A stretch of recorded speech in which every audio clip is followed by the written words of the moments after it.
a lot of fun to do that. Oh, wonderful. Juliet just came to my rescue. Um, so that's great. So now we are recording. Thank you, Juliet, wherever you are.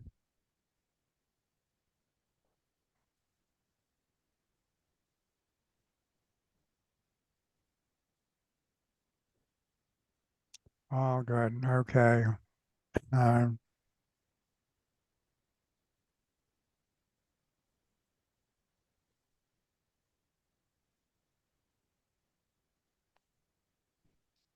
and Ashley Daly in the book is actually really is a staff member of Pro Social World, Ashley Bailey Gilreath. So, and it's thanks to people like that that we can actually dare to do something as audacious as what's in the book.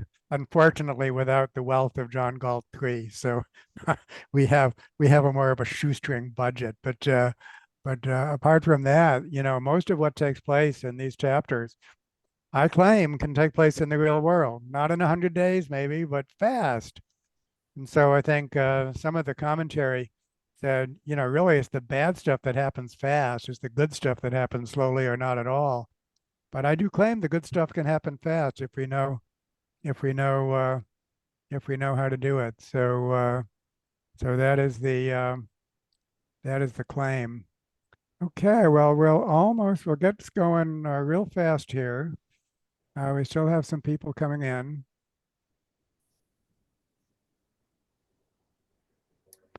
Yeah, bottom up movements are the only lasting ones as far as I can tell.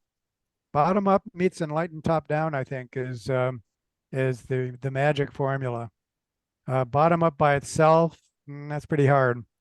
But enlightened top down, meaning not centralized planning, but basically orchestrating the process of cultural evolution for lower level entities and taking part in the process of cultural evolution for higher level um, entities. And just this morning, I had two meetings today that exemplify this. One is with an amazing organization called the Agrarian Trust, which basically uh, purchases land and then holds it as a common property for farmers and communities. So land trust, basically.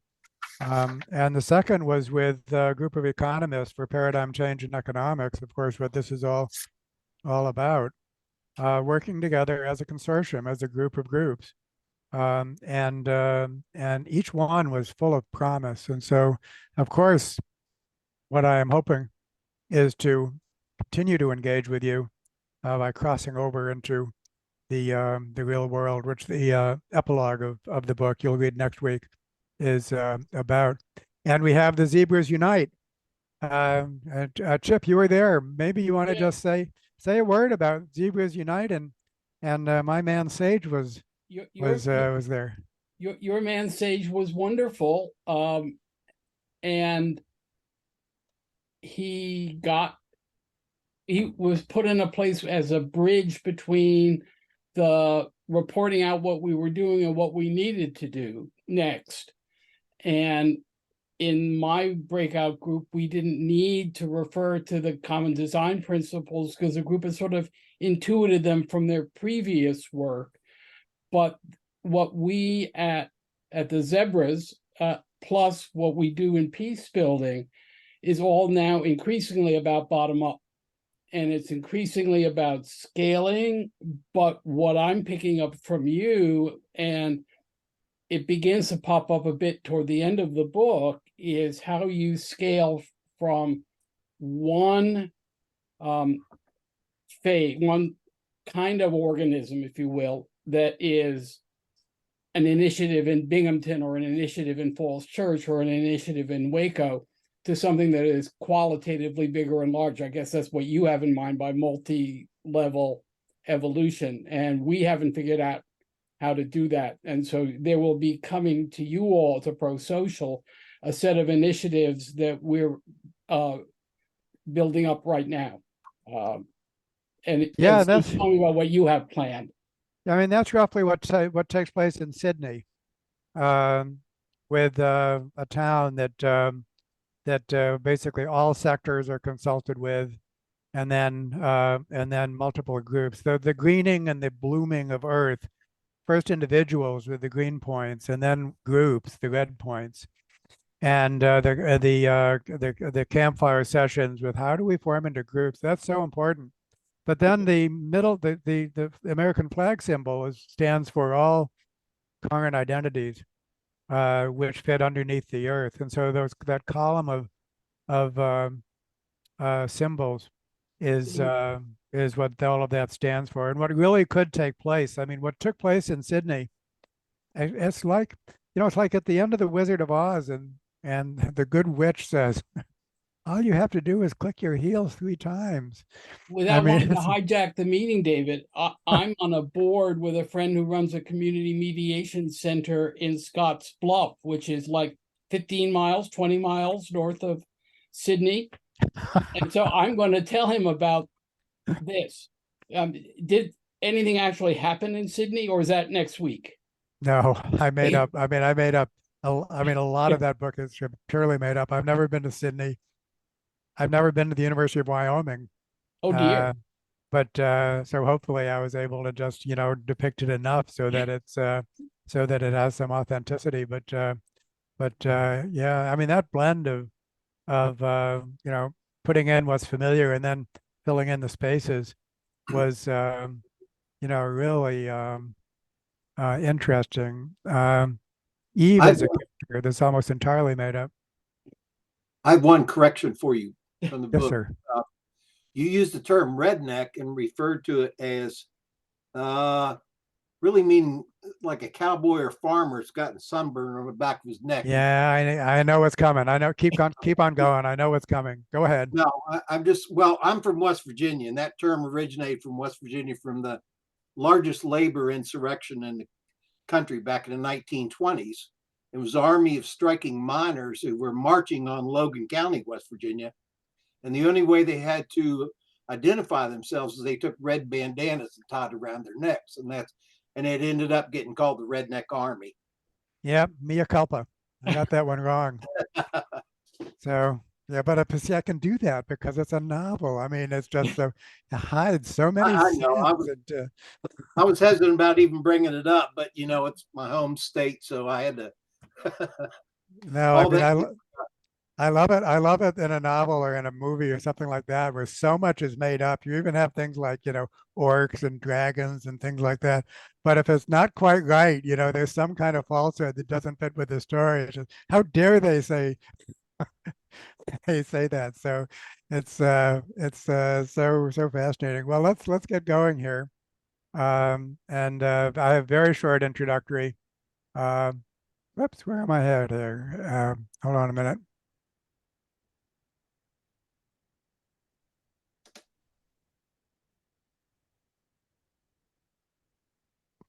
All right.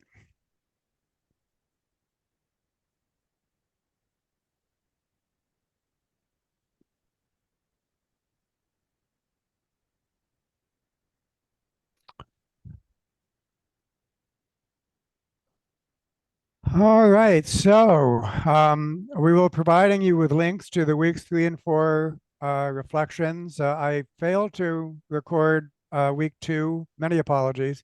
I'm recording week 3. So we are being recorded as we speak. And so that's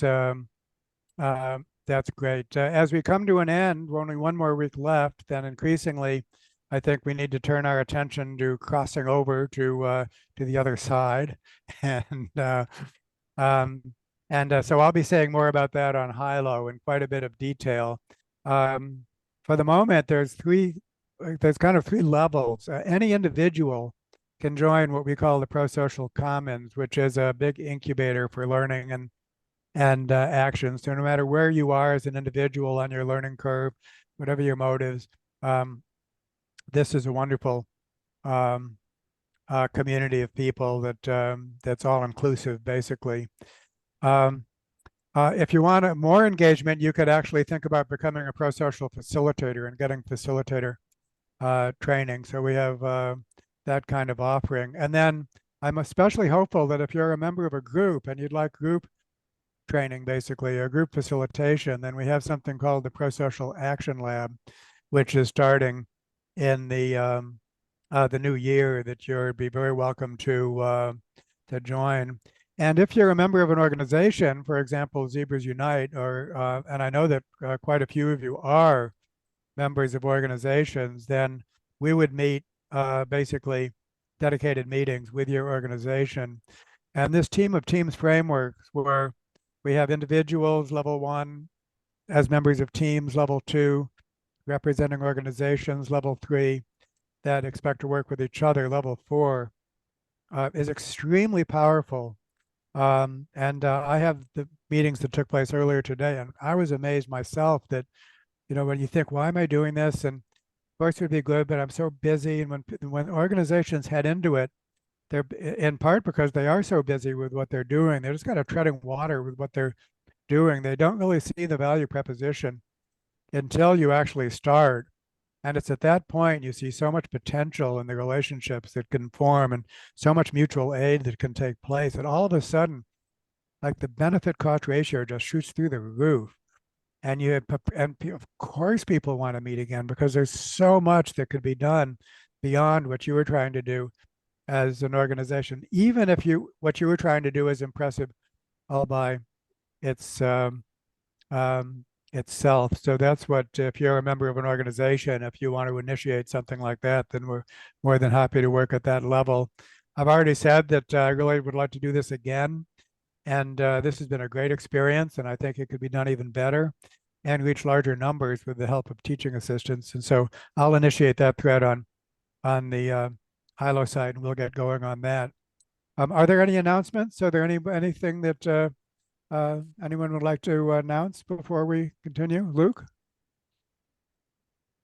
Yeah, thanks, David. I just wanted to remind everyone, Andy Norman shared this in the last meeting, I believe, but he wasn't able to attend today, that the Cognitive Immunology Research Collaborative, under the Mental Immunity Project, we're hosting an event on November 6th that you're all welcome to join.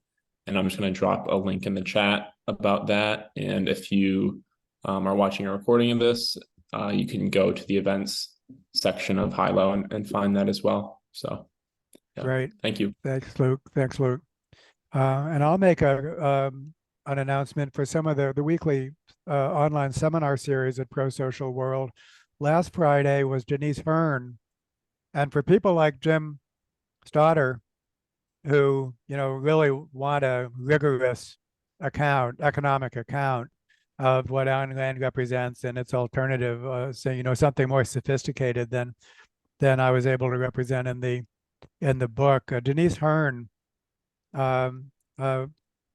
very sophisticated work on antitrust and the blend of cooperation and cooperation. So that I think video is available. So you could go to the calendar section of Pro-Social World and watch that.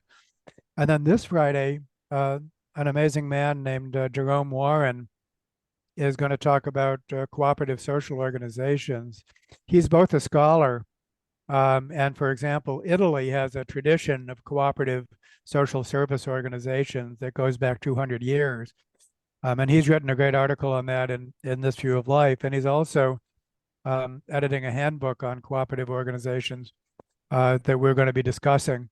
So there, again, I warmly welcome you to those weekly weekly meetings. Okay, so now just to cover a few of the themes of chapters 10 to 12, a lot takes place. I just wanted to mention the importance of humanizing John Galt too and Ayn Rand. It's something I learned from my father. One of the wisest things he told me is that a really good novel, you can sympathize with everyone, even the villains. And so I tried to do that to the best of my ability, to not just cast the objectivists and the first two John Galts and Ayn Rand's as evil-minded people, but instead good people under the spell of a bad story, which is what John said at the end of uh, the trap chapter, in which he now is the one who transgressed by betraying the trust of his father. So you can judge whether I did that well or poorly, but I definitely strove to not to do any cardboard um, villains. Matthew, you've raised your hands. Would you like to say something right now and here and now? Yeah, so just an interesting idea from I think it comes from, well, I learned it from Peter Brognahan. Sorry, I'm Oh, skewing. Bogosian, yeah. It's with his one of his books, the How to Have Impossible Conversations, but the idea of adding that value label to people. And so like, could you imagine Ayn Rand, I mean, like she legitimately the real person, right, went through this traumatic experience, and in order for her brain to make it through on that traumatic experience and come out of it and deal with that experience, she formed this opinion about the greed is good, and then got stuck in that evolutionary trough or stable equilibrium, and was never able to get kicked out of it to something like evolution. Yeah, I mean, absolutely. And if you look at the figures, back to Jim Stoddard wrote a really nice reflection um, that's in the week 3 reflection gallery on just, what happened in real life when you look at Friedrich Hayek and Milton Friedman and what was taking place then. After World War II, there was the communist menace. Socialism was uh, extremely threatening, and so on and so forth. So basically, to see the actors involved is for the most part well-meaning. And in the book, I single out. I'm having a senior moment. The Federal Reserve Board, head of the Federal Reserve Board. Help me out, guys. Greenspan. Yeah, Greenspan, Yep. Alan Alan Greenspan. Greenspan. By every account of a nice moral man, nothing greedy about him. He simply thought that this was the right way of going about things. And he had all kinds of theory and maybe even evidence to convince him that he was right, until at one point with the 2008 economic crisis, he just said, "Oh my God, I couldn't imagine." So that's how I think the idea of good people under the spell of a bad story is the right way to do it. So cultural catalysis, of course, is I mean, I just think that's such an important concept, and can go for the good things. It's not just the bad things that happen fast. The good things can happen fast too. So I stand by that. And of course, in the book, nobody can believe at the end of the catalysis chapter that it could be that fast. Bill Neuer says, do you really think there's a fast forward button? For heaven's sakes, have some patience. And but then, of course, it does happen fast, and it won't happen in 100 days. But I do claim that that there's such a thing as tipping point. And I mean, we know the bad stuff is happening fast. And by the way, a lot of the good stuff is happening fast too. If you read this, you find, people like Steve Pinker and others. Let's just, over the past decades, the quality of life around the world has increased, and has improved in many respects. So we don't want to fall into the narrative trap and saying, oh, things are terrible. Everything is terrible. It is more sophisticated than that. Jim, great. Yeah, I just wanted to reinforce what David said, and my training is as an economist, but I've always been primarily interested in alternatives to the market, which pre-existed, based on original human societies, based on reciprocity. But on the other hand, I think the market is incredibly important.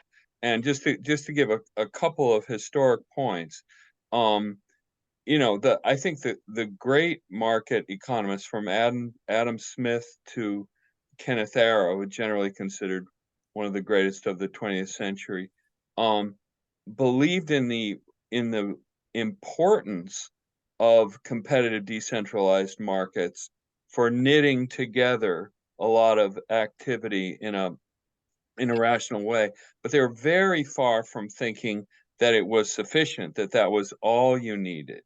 And I think you can understand, and David alluded to this, and Matt as well, coming out of the experience of communism, of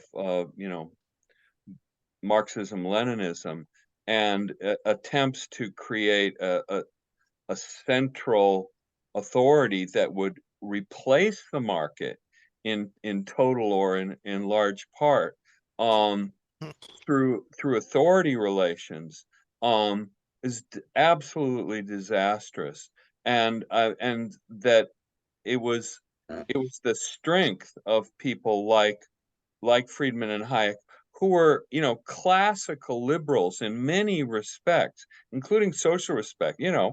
Friedman was for free sex and free marijuana, and Hayek as well. But they were. I think therefore it was a good move to humanize the two earlier Galts and Rand to an extent.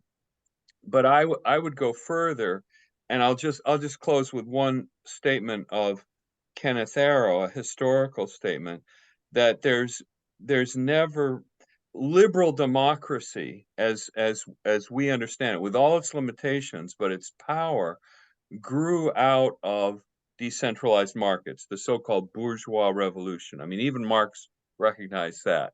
And Arrow's statement is, there has never been a reasonably democratic liberal democracy in existence, as far as I know, which was not based on decentralized markets.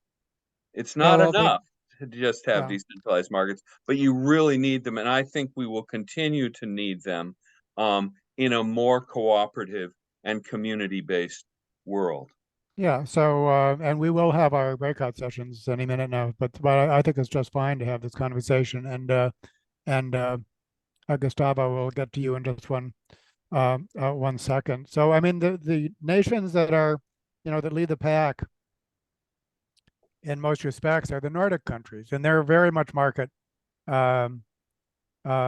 economies for sure. One book that I recommend is a fairly recent biography of Adam Smith by Jesse Norman. And then, Adam Smith is such a nuanced thinker. To think that Adam Smith was anything like a libertarian free marketer, no, please. I mean, and in fact, the more scholarly it gets, then the more nuanced it gets. And yet somehow there is a vulgar version that just somehow manages to rise to the top of, government bad, market good. It does get vulgarized, and especially put into policy that way. And there's just one more thought. That's something I tried to do in the catalysis chapter, is to say that not only were we critiquing libertarianism, but then they turn in a broadside against progressive economists about the errors of centralized planning. So the idea is that there's centralized planning doesn't work, laissez-faire doesn't work. There's something that does work, and it is basically a conscious process of cultural evolution with systemic goals in mind. And in the real world, that pragmatic third way, as I put it in one series of conversations, people arrive at again and again and again. I mean, just, throw away theory. If you're just trying to do stuff, you have a systemic goal, you try stuff out, and what sticks, you replicate. I mean, and so that is a process of cultural evolution without using the words. So anyhow, so all good. And Gustavo, and then I'll finish up with my preliminaries here. You might be muted. Oops, still muted, Gustavo. Gustavo, still muted. Excuse me, There we go. microphone. Okay. First of all, David, I want to say to you something, and that the first of these meetings, the first week, I went to the room, I didn't understand, and I explained there, and you didn't listen. First of all, thanks for inviting me to this. And second, I don't understand why you invited me, because why did you know me? I'm surprised. It's a honor, a big honor. But before you answer afterwards, I have one comment and one question. But before that, Jim Stoddard you spoke about, maybe I didn't understand well. You said communism was a disaster. Okay? It's okay or not? Yeah, that's right. Yeah, it's okay. Okay. So I think capitalism is a disaster now. Absolutely.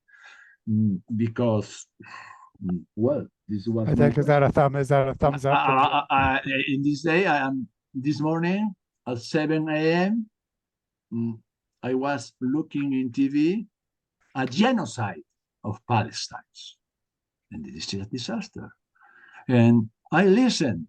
Maybe you, Wilson, I'm sure, you must know a very important man, also like you, in the United States, Jeffrey Sachs.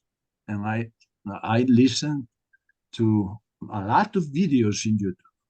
And this guy says, well, he knows a lot. And I am learning a lot about politics. And he said the Biden administration is not doing the right thing. He says that in summary, and because he was a video about Kennedy, he praised Kennedy, good president, but not good President Biden, because even before Biden, war, war is not the right thing. The right thing is cooperation.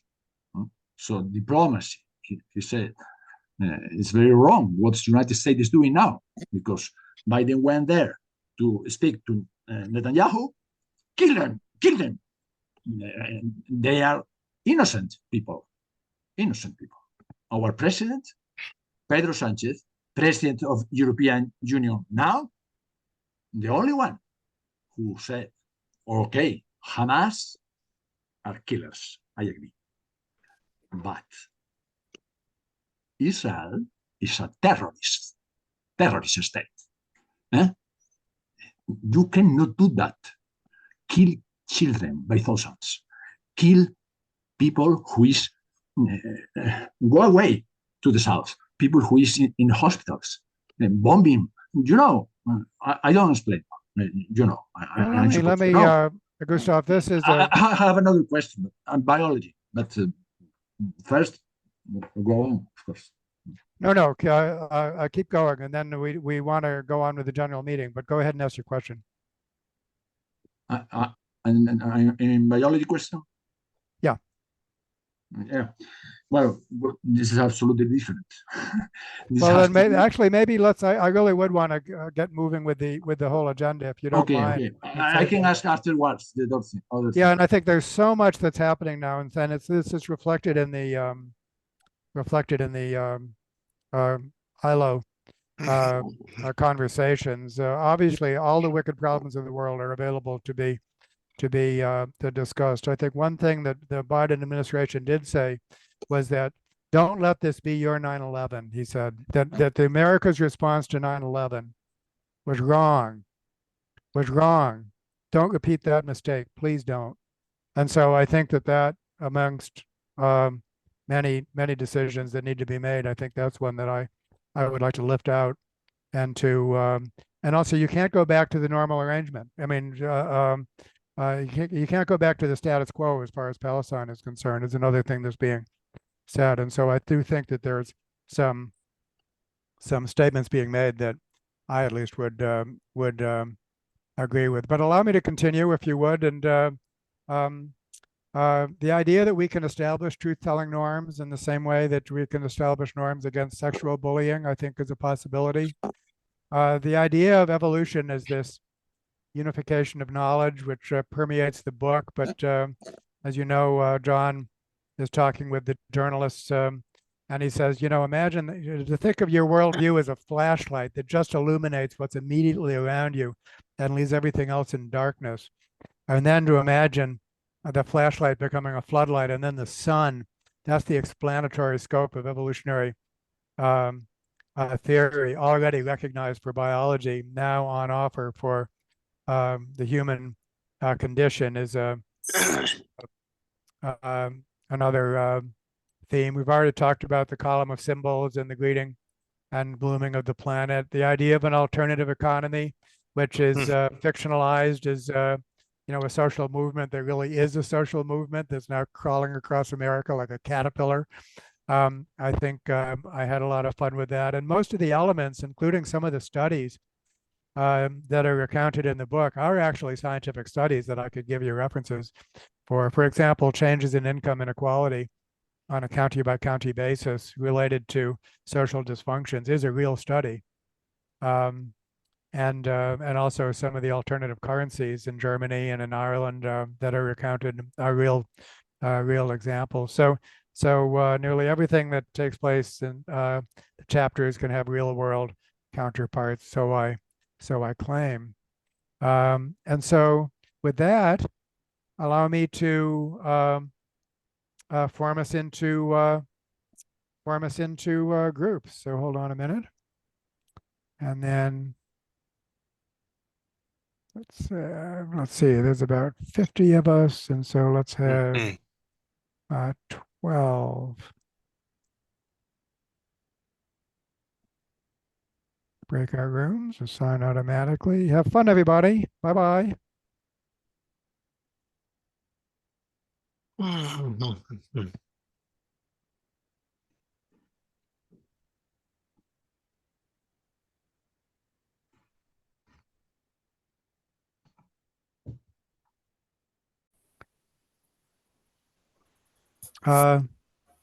Can at least cohere around the book and what the book represents, and so on, and not stray too far off into the many current events. I'm not stopping the conversation, but just trying to give it a center if I can.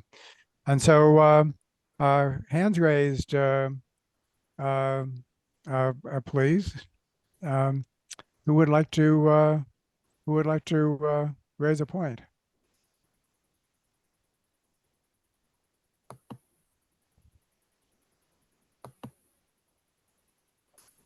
Or to report what were you discussed in the groups? So Danbert.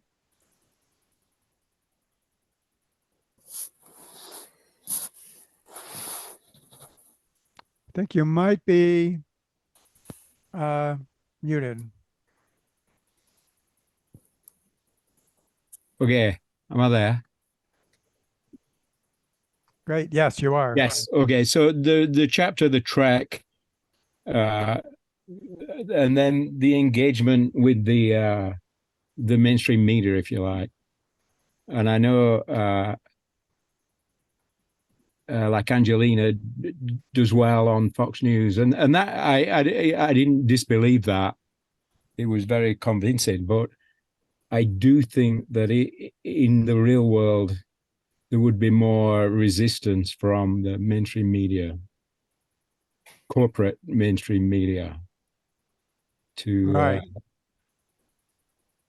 Yeah. So I just wonder what your thoughts were on that. And I mean, in recent years, the media has just become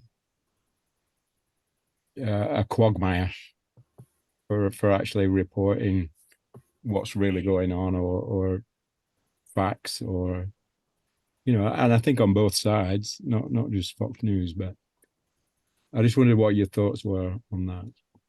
Well, it brings me back to the norm of truth telling, and Yeah, as yeah. to whether that could possibly ever be established. And the idea that of engaging three think tanks, a progressive, a conservative, and libertarian think tank that all have integrity, and that grade you on how well you're doing. I mean, I think that's pretty compelling. Yeah. And then if they Absolutely. disagree, they're charged with resolving their differences. That could happen, but of course it's going to be more difficult than what takes place in the book, which relied a lot on the element of surprise. And so there it's just like Yeah. nobody's taken this movement very seriously. They think it's a media circus surrounding John Galt too, and only Steve, only Steve understands what's happening the whole time. So yeah. So let me. Steve seems to be the one who I would have least empathy for. Oh, I had Of the all most the fun characters. creating. But he is a convincing character. I mean, I don't know if it's Steve Bannon, but that's Oh, what how I did thought. you know? How did you know that was my? Yeah. Gustavo, we have a lot of hands here, so let's be as brief as we can, and I'm going to collect comments. So please, and again, muting. You want me to walk or I wait? No, go ahead. Okay, because I spoke twice. Okay. Well, my second comment has to do with my work, which is, I am a scientist, so it has to do with evolution of aging. I worked on aging all my life, if you remember. So, Charles Darwin realized, I'm sure you are familiar with this, that there were two big problems with his theory. He was so clever that he realized one was sex and the other was aging. Because in the case of aging, it's obvious. How can I select something which is bad for me? Which decreases my fitness? That's a problem, no? But he wrote, I have the quotation here. Gustav, I'm chapter- going to keep you brief, because aging is a fascinating topic for sure, as is the evolution of sex. But if please tie it to the novel or to because I don't want to, with apology, go astray onto a fascinating topic, but one which is then I don't continue. The problem is here I must wait 1 month to receive the book. I didn't read it. I knew last week, so I must wait one. But 1 I might, month. what I might do is just say a little bit in the high-low about aging, which is a great topic, and the whole question of how much longevity can be extended. I mean, aging and sex. No, aging and sex. Two of the deepest problems. To read. Can I read the sentence by Darwin? Well, okay, if you make it short, because I definitely want to get back very on. short.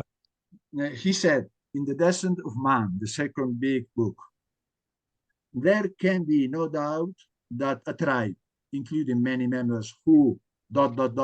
were always ready to help one another and to sacrifice themselves for the common good, would be victorious over most other tribes.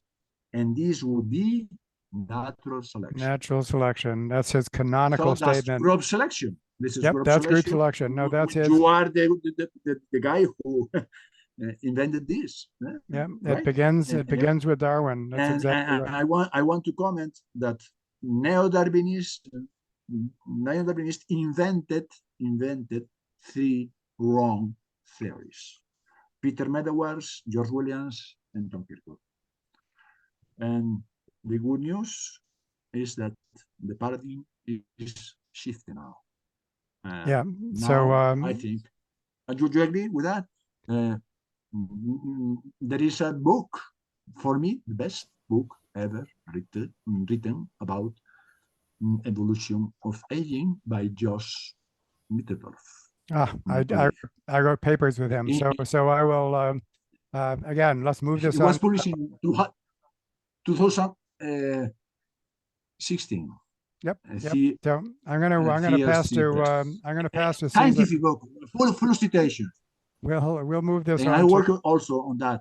Hello. Yeah. Okay. Cesar? Tom Kirgo is wrong, absolutely wrong. I wrote a paper in this year. It's ridiculous. Okay, we'll take this on to Hilo. Cesar. Thank you, Gustavo. Thanks. My question is on complexity. You wrote that very nice paper, Rethinking Economics, with Dennis Noer, and you said you would come up with the second and third, the continuation. I'm expecting that you publish it. I don't know if it appears, but what is very important for me in this work is that you put economics inside the whole view, the society, using the complexity language. So you talk about complex adaptive systems 1 and 2. And my question is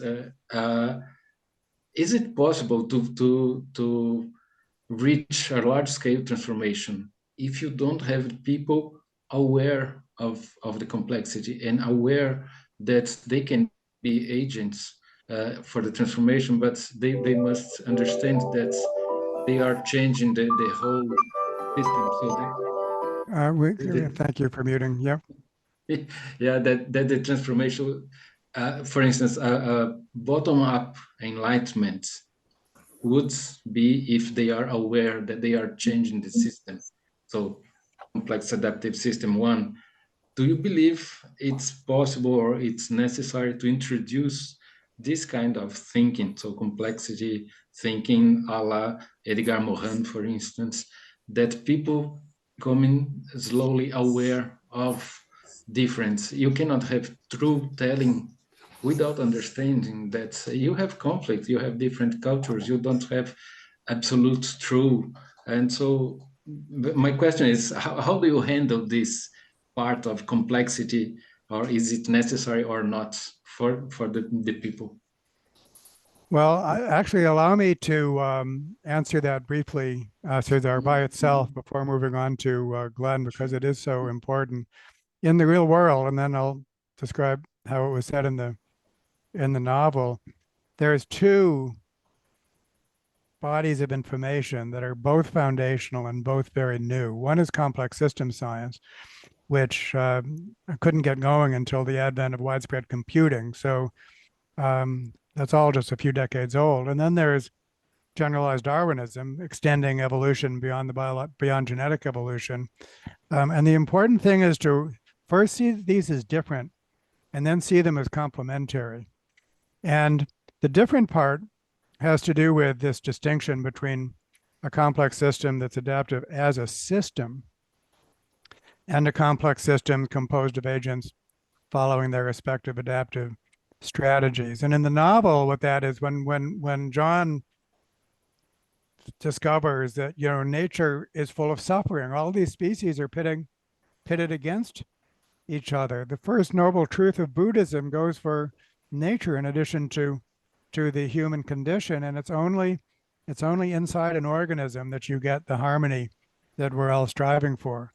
And so that's the distinction between a CAS1 system, like an organism, a system that's functioning very well as a system, and a CAS2 system, a system of agents that are all following their respective adaptive strategies. That insight specifically comes from evolutionary theory. And so there's many, many complex systems theorists who do not get that insight, that critical distinction. But once you get it, then everything you do is colored by the fact that we're dealing with complex systems, complex organisms evolving in complex environment. And so one needs to consider complexity at every turn as we evolve complex complex system. So that is what I think what we have to navigate in this. Do you want to comment on that briefly before we go on to Glenn? Yes, I would say that in the Anthropocene that we are, so we are mixing what would be the selection. So if you go to the power of creating narratives and specific narratives for different groups, so we are changing the filters that we have. And so we are mixing the three the principles of evolution when you go to culture.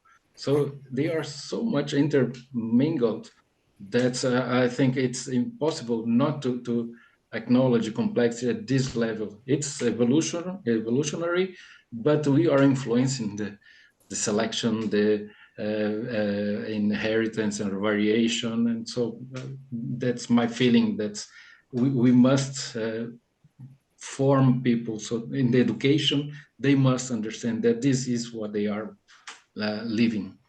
I agree. I mean, I think that I don't mean to state otherwise. I want there this integration of these two bodies of knowledge to come together. But as I said at that point, then everything is suffused with complex interactions. So I think we're in agreement as far as I could tell. Glenn. Yeah, hi. So I'm enjoying reading the book. Thank you. Actually, a second time. I read it a few months ago, and now we're rereading it. And also, from my interactions with you and other people on Pro-Social, certain ideas come in and out of my head.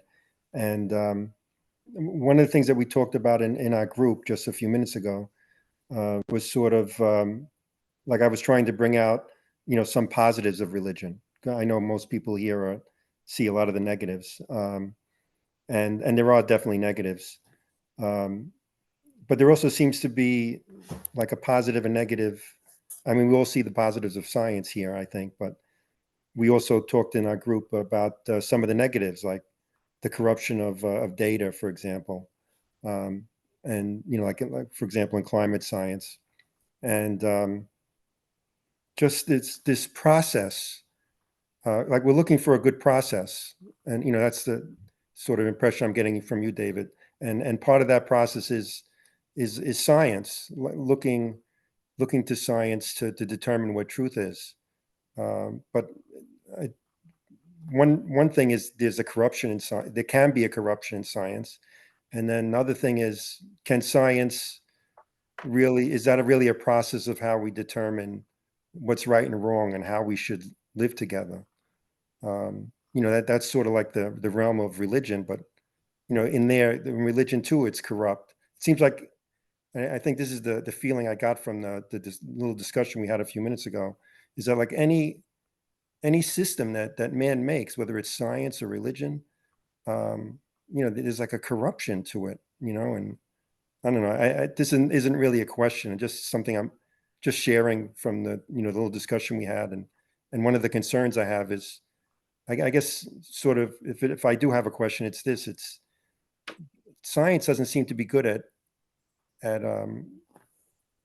telling us like how to interact with each other and how we should live.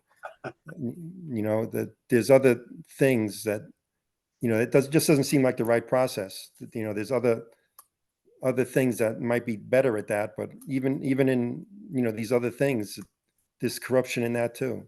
So it's like quagmire, like with the word that was used earlier, seems like a good description of what I'm trying to describe. Well, thank you, Glenn. I think one thing that we can all agree with, I certainly can, is that everything is vulnerable to corruption.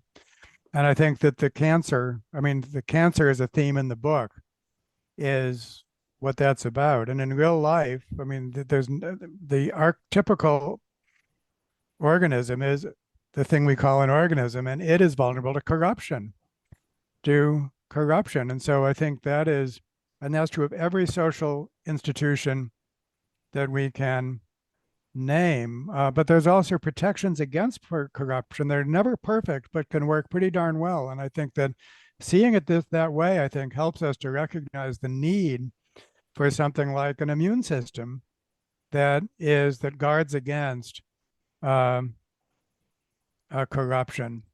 And on the comparison between religion and science, I think I hope that my admiration of religions as social organisms comes through in the book. In the novel, of course, it's his admiration for the church community of the Eden family.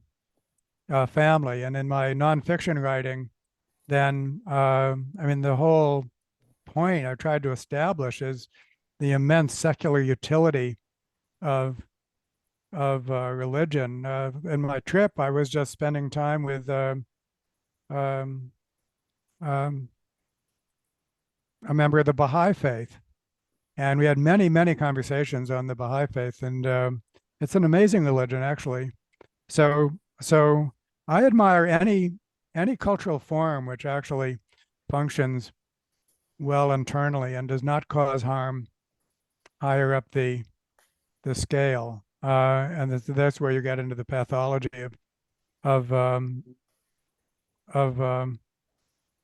religions. And then there's the question as to, the almost the orthogonal question as to, how well do they comport with scientific knowledge? I mean, that's, to me, is important and very important. It might not be so important to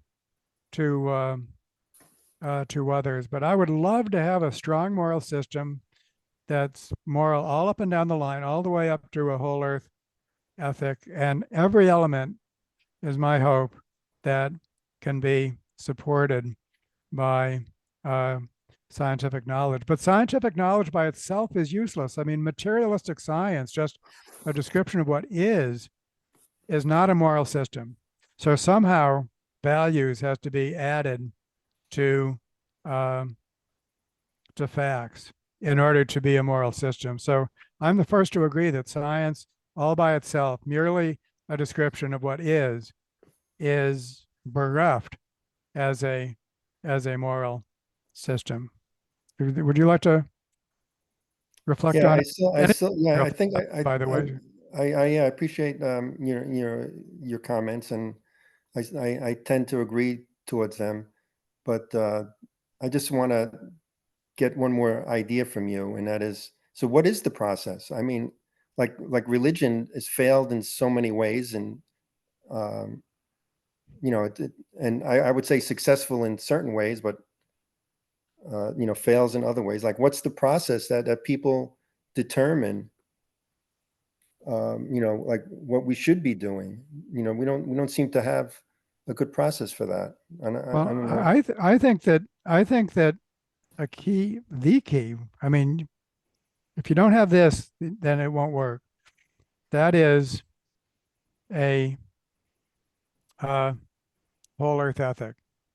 Is that first and foremost, I'm a human being and citizen of the world, and that includes stewardship for the whole earth, in addition to just humankind. That's the target of selection. That's what we are all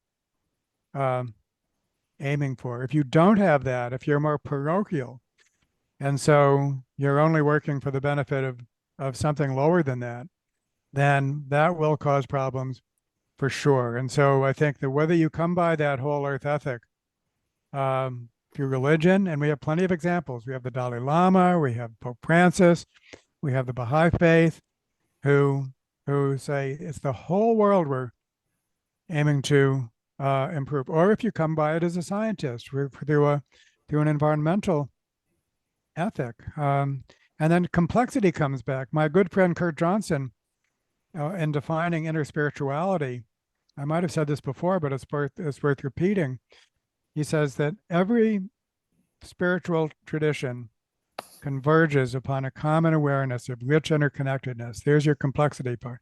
The world is richly interconnected. You can arrive at that conclusion by many paths, but when you do, certain ethical conclusions follow, namely the futility of one part of the system attacking another part of the system. The futility of one part of the system attacking another part of the system. And then that just directs you towards holistic, systemic solutions. You become a complex systems person. And it's at that point that I mean, if you came by that spiritually, you know you're going to need science in order to work through that, because nobody's going to understand complex systems unless we understand it scientifically. No hope. And so I think that there we get a a real fusion of science and spirituality. So let me pass Glenn to Steve, and thank you so much for these comments. And I can stay past 7:30 if needed, but so thank you very much for these questions, Steve. Hey, how you doing? Good. Okay, first I'd like to say that I've really been enjoying the novel very much. Thank you. One of the things that just listening to people here, it always brings up like more questions for me, or more ideas I'd like to just bat around. So I'll try and be brief. First, I very much like the distinction between CS1 and CS2, because that's one of the things that came up just in my reading of the novel, talking about, let's say, okay, the individual cell, right? That has a certain kind of harmony to it. The multicellular, organism that has a certain kind of harmony. Everything works towards the whole. And then the bee colony too. Everything seems to work towards the whole. But then when I start thinking about a complex social system made up of organisms that like have intention and will, then I wonder how that like maps on over that same kind of conception. So I'd really like to find out a lot more about the differences between CS1 and CS2. Maybe it's something I'll just have to like research for myself, just to find out, what the differences are there, and how this might apply to the course of action that's outlined in the book. So that's one thing. Speaking of this idea of catalysis, I think I really think that there's something to it, because else we wouldn't see the widespread I don't know, pollution, if I may use that term, of libertarian ideas. And I can't count the number of people that I've come across just in talking politics that will tell me that they're libertarians. Okay. And it almost doesn't matter what you say. From what I've discovered in my discussions, that it seems to be something that's almost immune to disconfirmation. With the exception, maybe possibly, of Alan Greenspan, actually admitting that he had the whole thing wrong. It's the usual response is if you bring up a historical example, okay, where like markets don't always bring the best results, or the free market isn't free, or something like that, they'll say, well, that's just history. Okay, that has nothing to do with the theory of it. And so it seems like it's like libertarianism to me it is almost like a kind of religion that doesn't allow for any kind of disconfirmation features. If you bring up one, the answer is just, well, you don't get it, something like that. One other thing, we were talking about how ethics might apply here, and I started thinking about the human capabilities approach that's brought up by Martha Nussbaum and Amartya Sen, if I'm pronouncing his first name correctly, the economist. Yep. Okay, and I've liked that very much. I thought that might be one way to try and like bring in the idea of ethics, into a moral climate. And not wanting to monopolize, just one thing that I wanted to bring up is this book very much reminds me of the Ministry for the Future, by a great novel by Kim Stanley Robinson, where he actually gets into, I think, what the policies would have to be to bring about a kind of whole Earth view or perspective. The kind of institutions that would have to get on board and what they would have to do. So anyway, that's that's all I had to say, I guess. Well, what I can do in response, of course, I can, I mean, these great questions need long answers, which we don't, I don't have, but I would point to two examples of modern day cultural organisms. One is engaged Buddhism, and I've in the past I've pointed to my conversation with Brother Phop Lin, but if you look at actually most monastic traditions, engaged Buddhism, Plum Village is a modern monastery, and it has rules aplenty. And in the first place, you have Thich Nhat Hanh saying Plum Village is not an organization, it's an organism. That's the language that they use. In fact, if you ever have a retreat in Plum Village, you'll have the superorganism concept presented to you hourly.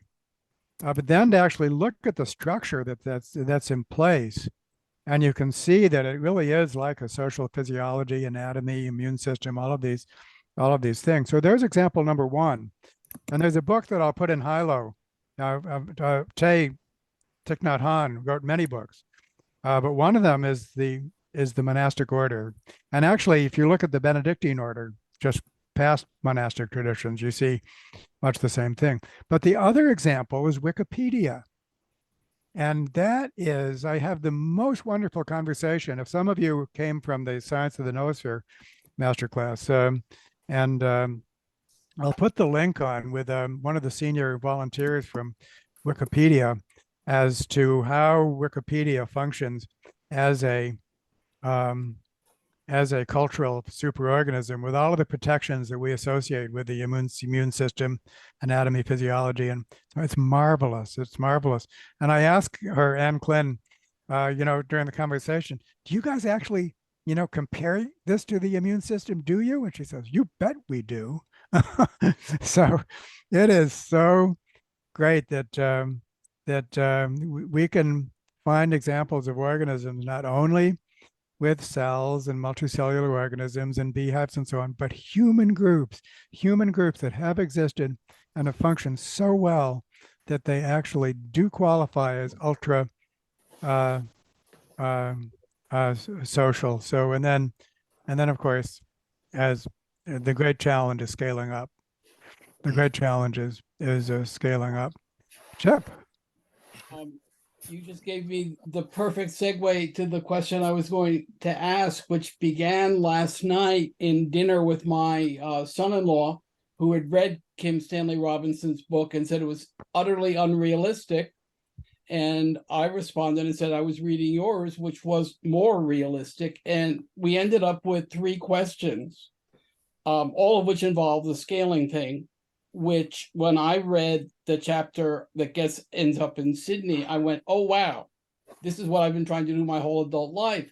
And I have 3 questions for you, and it's really unfair to ask with 7 minutes to go, but they're each, I think, a 1-sentence question.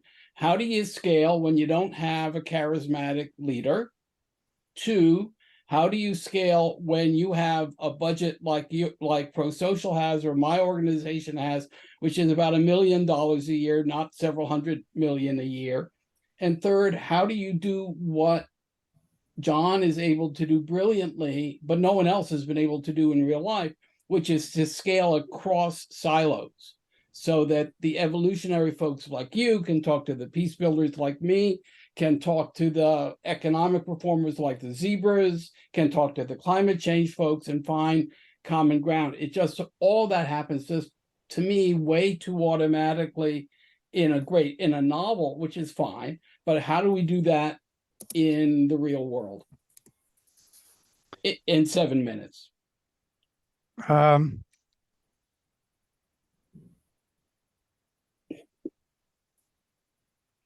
I need to find my words.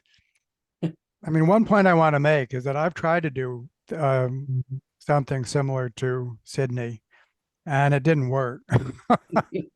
It was called the Binghamton Neighborhood Project, and it actually did result in some wonderful examples. But as far as lasting change, no. And yet, I think that, and so, fundamental cultural changes, can I swear? Fucking hard.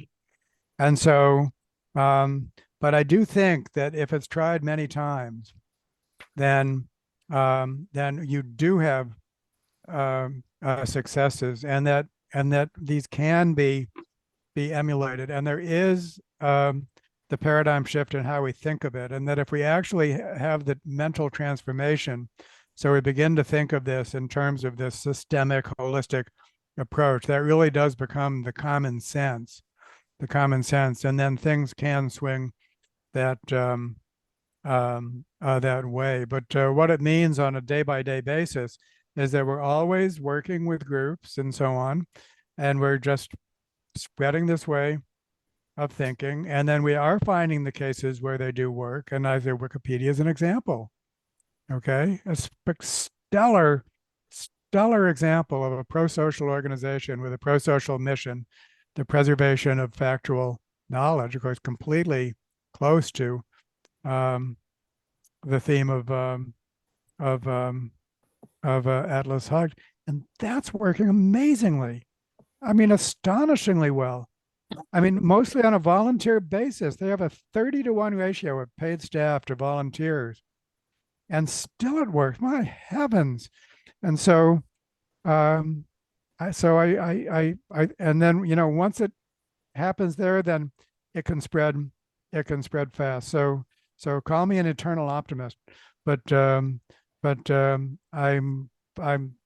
feel genuinely hopeful. And the more people try it out, and the more people are connected, so that they can compare what's working and what's not working, the more they can support them each other, then there can be a huge bottom-up component. And this goes back to my meeting I had this morning on regenerative agriculture, where it was said the huge organizations like the USDA dispensing billions and billions of dollars, for the most part wrongly, and with huge racial inequities. I mean, you know, almost all USDA money going to, you know, established white farmers. But now, at least with some of its money, really wanting to do something different.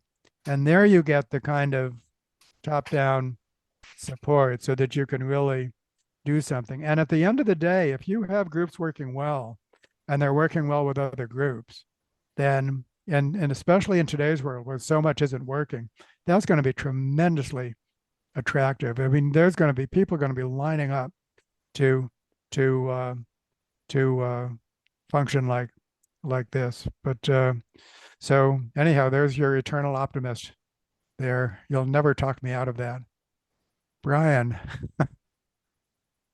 We once again have an uncanny perfection of segue. The question I had planned for you is literally this. I'd like to explain it slightly more afterwards, but word for word, the question I had before you just said what you said is, I want to know where your optimism comes from. Because I have trouble sharing it. So my brief explanation is that I'm an organizational psychologist, not an evolutionary psychologist, but it's still my favorite general broad theory to draw on for explanatory, you know, power. I know you admit it's ugly. How do you get from there? I tend to be much more cynical about people and any movement made of people and et cetera. In the interest of time, I'll leave it at that. I think you know what I'm hinting at. And this, feel free to treat this as rhetorical and just take it as something that I wonder while reading the book as a cynical person. But the question is that, how do you get such an optimistic interpretation from your expertise? Well, it might be partially temperamental. So if you're a cynic, I'm eager to introduce you to my wife. But I think the better answer, and it's contained in large part when John is asked in the catalysis chapter, you know, where does your confidence come from? And he's at pains to say that it's not inborn or anything like that. It comes from what he has learned. But I think, to keep it short, and thank you for the question, I think that the question of can altruism evolve, if we take all that we want that's pro-social, everything that's other oriented, and we ask the question, you know, can that evolve by a Darwinian process? And the answer to that question is yes, but only when special conditions are met. And you think you know those special conditions. Would that not animate you? Yeah, And that so, sounds very good. I'm an other-oriented person, and I want to come along to where you're at. So yeah. yeah. And then if you actually do it, and you have enough success so that you feel that you're on the right track, and then of course there's a whole, the whole world of science is, it's not just my work, it's just, there's just, so much scientific research of all sorts. And so I have a rock bottom confidence in just the basic proposition that pro-sociality can be a successful Darwinian strategy. All we have to do is provide the growth conditions, to use a gardening metaphor. It's all we have to do, and then it turns out to be fucking hard. But with enough success that I think that I never lose my optimism that way. And in fact, far from it, because now, in fact, Gustavo mentioned Biden at the beginning of this talk, and one of my economic colleagues is Nick Hanauer. You might know, he's a progressive Gillionaire. He's the person who coined the term middle out economics, and so he's very political and savvy. And in my last conversation with him, he was saying how much Biden has taken on, some of the right policies, with at least with respect to domestic policies. And so, and what he said was, what caused me to think of it, he said, these are glory days for my organization. We've gone from pushing the ball up the hill to chasing the ball down the hill. That's the degree to which there's been some kind of a turnaround. And so, I mean, obviously someone like you needs to be convinced of that. But I do think that's the short answer. Actually, it was a pretty long answer to your question. But Denise, I always love your comments, and so thank you for which can be often challenging. But and I'm disappointed you don't like Eve better, by the way. But that's a private conversation. Yeah, so I wanted to ask you to expand just a little bit more on this idea of negative interest in order to increase the circulation of wealth back through through a society, versus a graduated tax structure. So we know, I think most of us agree, there are too many billionaires today, and they are hoarding way too much money. They should not be permitted to hoard as much money as they are. Throughout what evolutionary biology has shown us, and what we've seen throughout human history, is that a small number of individuals come to have priority of access to resources and refer to them as high ranking. And they not only have priority of access, but they dominate resources. And this is the problem. This is how you end up with a very small number of individuals hoarding all the resources, vast number of the rest of the individuals in the population basically trying to scrape by. So I was intrigued by this idea of negative interest, because I'd never heard of that before, and I appreciated your examples in our group. Tom Durkin also mentioned that Japan tried that, but is that better than simply having a graduated tax structure? When I was a kid, the highest tax rate was 95%. Mm-hmm. And a lot of the very wealthy individuals at that time and going forward actually bragged about being in those upper echelons. Lee Iacocca, for example, who was the CEO of Chrysler, bragged about being in the 95th percentile tax bracket, and that most of his friends were as well. We know that in the present time, Nick Hanauer, as you mentioned, as well as Warren Buffett, have been screaming basically, tax us more. So I'd like to hear a little bit more about doing negative interest versus, I mean, is that actually doable? Or do we really need to push for a more graduated income tax structure the way we used to have, and that helped us build a middle class? Yeah, well, the whole concept of money is mind-boggling, and I still have a really incomplete grasp about it. But it's like super fascinating with good books to read, including The Origin of Money in ancient Greece, and replacing a gift economy. Money was not preceded by barter. Money was preceded by a gift economy in which temples, for example, were functioning, pretty much like banks. And the difference between a gift and money is that if you have a monetary exchange, that's all there is to it. But when you give a gift, it's much, much more complicated in terms of who gave it to you and how you might reciprocate and so on and so forth. So money, of course, is a symbolic system for facilitating cooperation, forms of cooperation that could not exist otherwise. Markets are a genius mechanism, but they do have this nasty habit of accumulating wealth. And even before money, the powerful becoming more powerful is just an inexorable outcome of social interactions. And unless you implement something to make it go the other way, then it will happen. Always has, always will. And like a graduated tax. Yeah. And so then the question is, what's the specific solution? Is it a negative income rate? Is it a graduated tax? Robert Frank recommends a luxury tax luxury goods.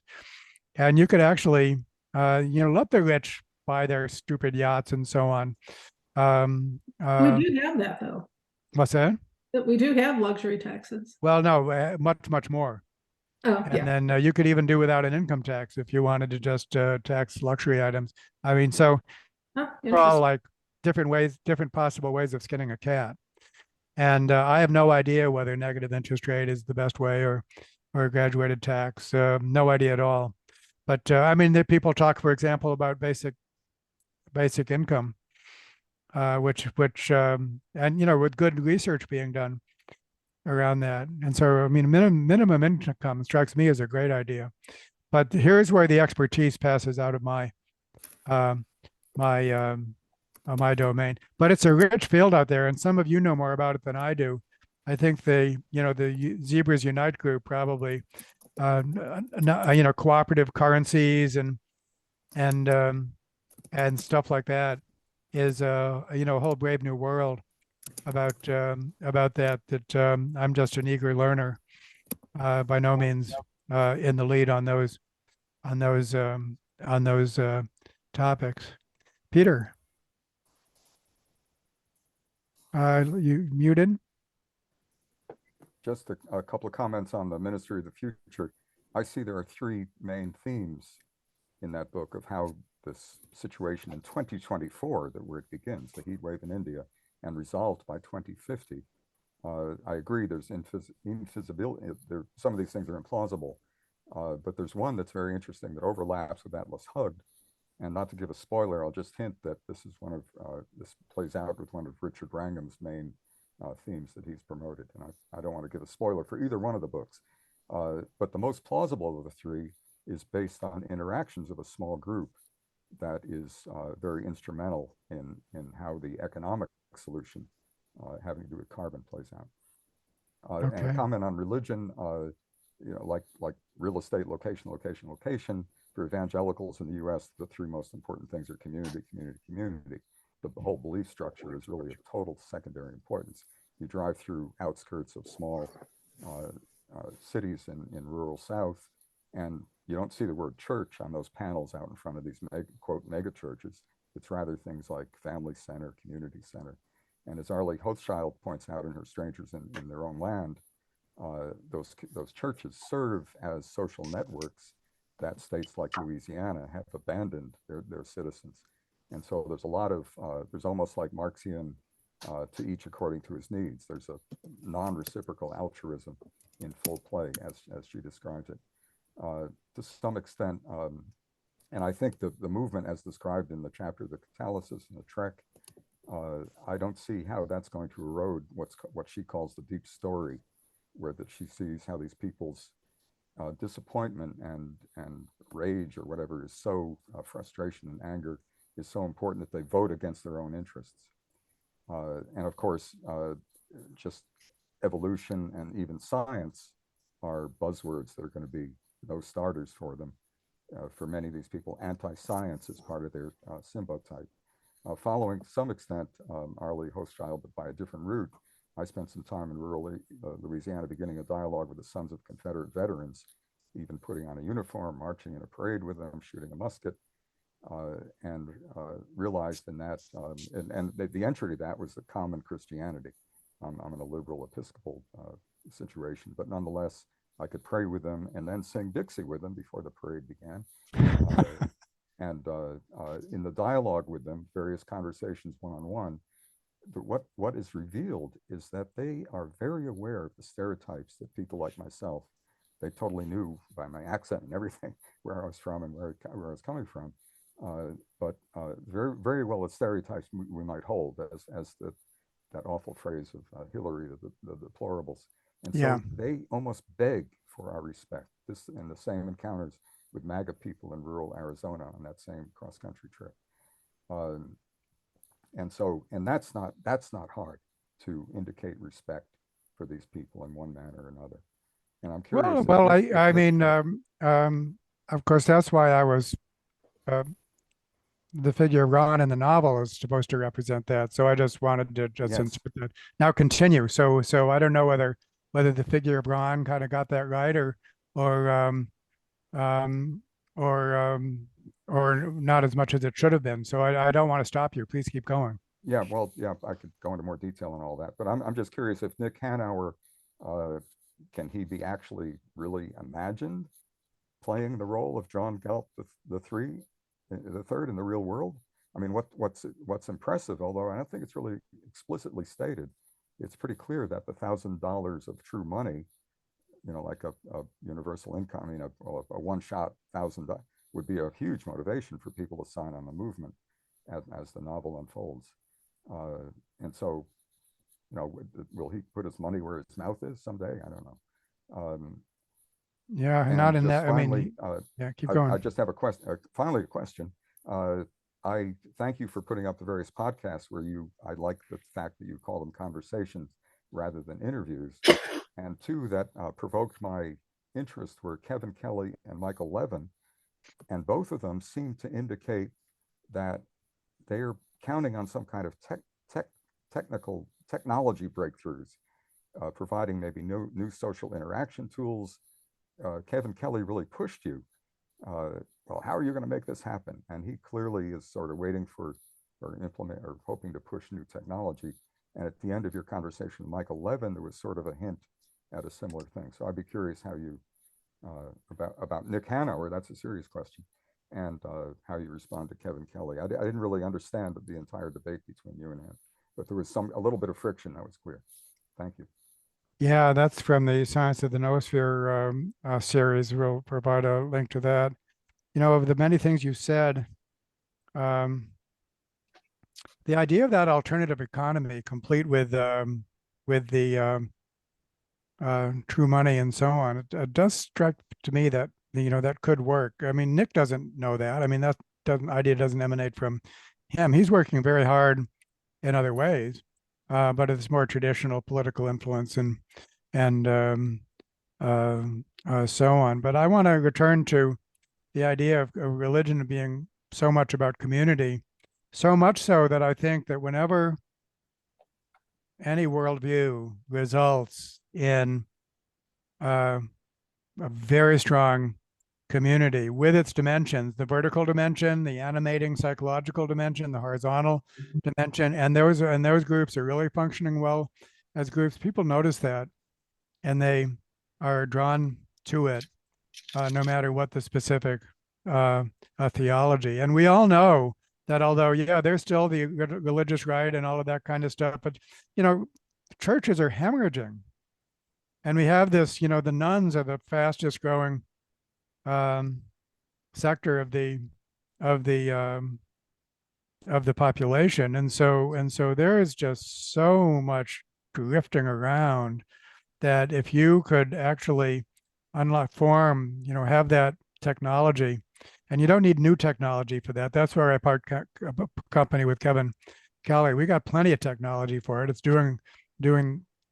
using the technology in the right way. But if we really had a technology for forming strong groups that were highly cooperative, well governed, playing well with other groups, and flexible, adaptable, then anyone who observes that will want to get on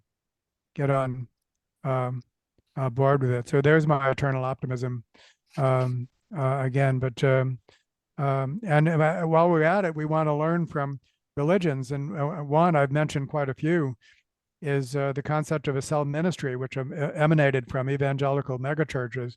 So now what do you do with a congregation of 20,000 people? That's not very personable. And so one pastor in Korea basically formed small groups, he called them cells, that met in people's homes, and that's where the real power of the religion came. So he designed a multicellular cultural organism, and so there's much to learn from that. I'll put a link on in an essay for that. So community, and so and by the way, throughout my career, I've including funding from the John Templeton Foundation to study all the religious congregations in my city of Binghamton. I was hanging out in church basements all over the city, the whole spectrum from conservative to liberal. And do you think that I was turned away? Not at all. Oh, I love it. Not at all. So as long as they think that you're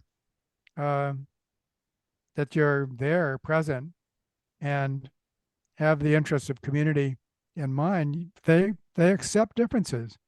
I had a Jewish friend who said, when I show up at my synagogue, I don't question people about dogma. I want to work with the ones that show up. That's what I want to work with.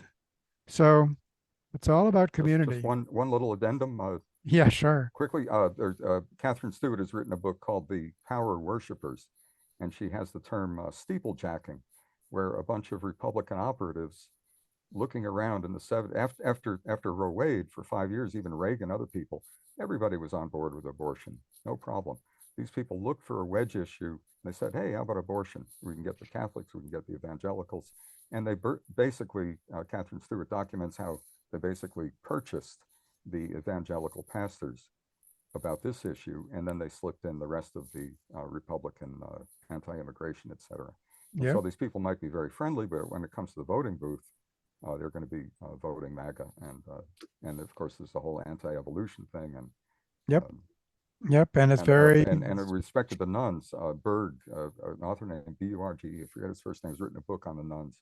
He's both a pastor and a data nerd in Illinois, and one of his New York Times op-eds pointing out that many people are taking on this label evangelical, even though they haven't put a foot in a church. It's also one of the symbotypes of those folks. Yeah, so all amazing what a cultural ecosystem we're operating in. Please put those book titles in the chat, or if you could in a high-low comment, so that we can benefit from them. Jim, you have the final word. Right. I just wanted to respond to Denise's question about negative interest rate or steeper wealth tax. I think they're two different things and for two different purposes. A basic rule of thumb of policy is if you have two different targets, you probably need two different policy instruments to address them. It's only by good luck simultaneity that you can do, get two birds with one stone. The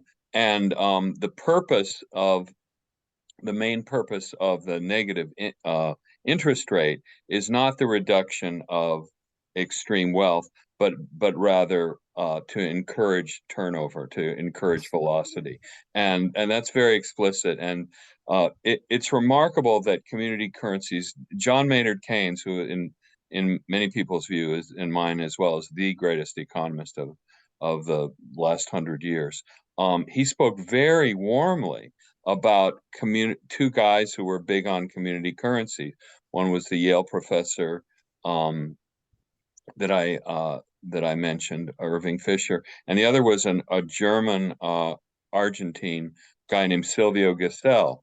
And Keynes said the future has a lot more to learn from Silvio Gesell than from Marx. And he was he explicitly put forward, based on some things, discounts that go on in international shipping, creating currencies that would have a negative interest rate to encourage velocity. And that a small technical point is the central banks can control the quantity of money, but they can't control the velocity. As the old saying goes, you can lead a horse to water, or you can lead a consumer to money, but you can't make him spend.